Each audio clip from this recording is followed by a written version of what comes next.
warahmatullahi wabarakatuh. Halo anak-anak, jumpa lagi bersama Miss Titi di IPAS kelas.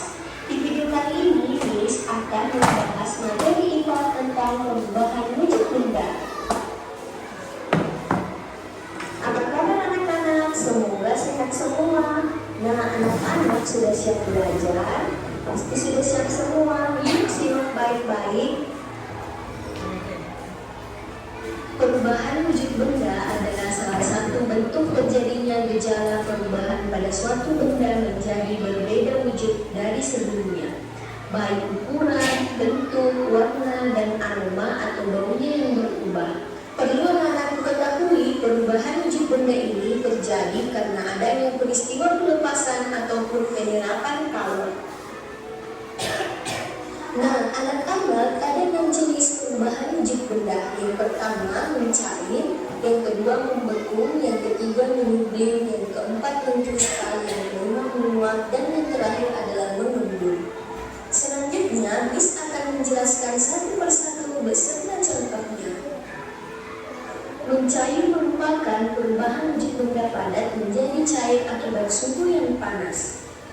Nah, anak-anak, agar terjadi perubahan wujud mencair, maka memerlukan panas atau kalori yang mempengaruhi zat benda tersebut. Anak-anak, perubahan wujud benda ini disebut juga dengan istilah meleleh.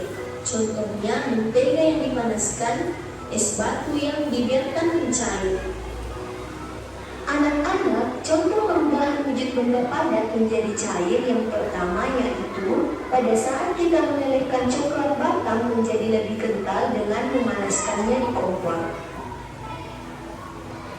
Yang kedua yaitu membakar lilin yang dapat meleleh karena adanya energi panas yang membuat bahan lilin menjadi cair. Anak-anak, selanjutnya yaitu membeku. Membeku adalah bentuk perubahan wujud yang terjadi pada benda cair menjadi benda padat. Perubahan wujud membeku bisa dikatakan kebalikan dari mencair. Contohnya pada saat kita membuat agar-agar, adonan agar-agar mulanya cair kemudian membeku. Contoh lainnya yaitu membekukan air di freezer menjadi es batu atau membekukan bahan cair lainnya. Berikutnya yaitu menguap. Menguap adalah bentuk perubahan wujud yang terjadi pada benda cair menjadi zat gas. Nah, anak-anak, menguap adalah perubahan wujud yang memerlukan kalor atau pemanasan. Perubahan tersebut tidak hanya terjadi pada zat cair saja, namun juga bisa terjadi di dalam tubuh manusia. Contohnya, pada saat kita berkeringat, maka keringat akan menguap. Contoh lainnya yaitu ketika merebus air, maka saat mendidih akan mengeluarkan uap. Peristiwa ini paling sering kita lihat. Mengembun. Mengembun adalah bentuk perubahan wujud yang terjadi pada benda gas menjadi benda cair. Pengembunan terjadi pada gas di udara yang dingin atau suhu rendah menjadi butiran-butiran air. Contohnya, embun pagi yang terlihat pada daun, dan gelas kaca yang mengembun karena berisi air dingin atau es batu. Selanjutnya, menyublim. Menyublim merupakan bentuk perubahan wujud yang terjadi pada benda padat menjadi material gas. Anak-anak, proses perubahan wujud dengan menyublim membutuhkan kalor atau energi panas agar benda padat tersebut bisa berubah menjadi molekul gas di udara. Contoh menyublim yaitu meletakkan kapur barus atau kamper di suatu ruangan, maka lama-kelamaan akan habis karena menyublim ke udara. Anak-anak, yang terakhir yaitu mengkristal. Mengkristal adalah bentuk perubahan wujud yang terjadi pada material gas menjadi material yang lebih padat. Perubahan wujud ini terjadi karena adanya pelepasan energi panas atau kalor pada suhu yang lebih rendah dan rendah. Contoh mengkristal yaitu pada proses pembuatan gula pasir dari tebu mengalami perubahan wujud. Saat tebu dikristalkan menjadi gula pasir. Terima kasih telah menonton. Jangan lupa subscribe, like, and comment. See you next time.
Assalamualaikum warahmatullahi wabarakatuh.